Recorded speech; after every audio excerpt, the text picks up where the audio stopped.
Subscribe کریں ہمارے channel کو اور بیل آئیکن کو کلک کریں تاکہ ہماری ہر نئی آنے والی ویڈیو آپ تک بآسانی پہنچ سکے۔ بسم اللہ الرحمن الرحیم۔ السلام علیکم ورحمۃ اللہ وبرکاتہ۔ 10 محرم الحرام کے 3 اہم کام۔ نمبر 1، توبہ و استغفار کا اہتمام۔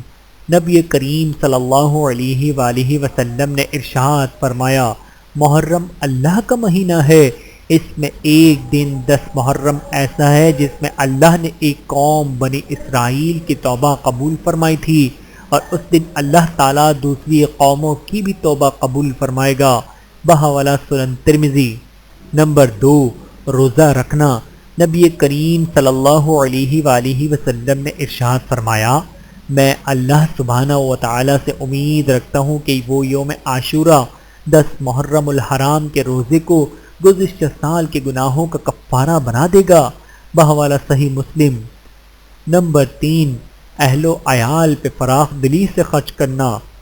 نبی کریم صلی اللہ علیہ وآلہ وسلم نے ارشاد فرمایا، جو شخص عاشوراء یعنی 10 محرم کے دن اپنے اہل و عیال پر فراخی سے خرچ کرے گا، اللہ سبحانہ و تعالی اس کے رزق میں سال بھر کشادگی عطا فرمائے گا۔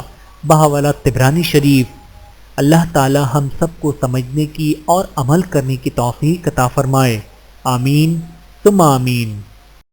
ویڈیو دیکھنے کا بہت شکریہ۔ مزید ویڈیوز دیکھنے کے لیے ہمارے چینل کو سبسکرائب کریں۔ اگر ویڈیو پسند آئے تو لائک کریں۔ اچھی بات کو دوسروں تک پہنچانا صدقہ جاریہ ہے۔ جزاکم اللہ خیرا کثیرا۔ اپنا اور اپنے پیاروں کا بہت زیادہ خیال رکھیے گا اور مجھے دعاؤں میں یاد رکھیے گا۔ Take care. اللہ حافظ۔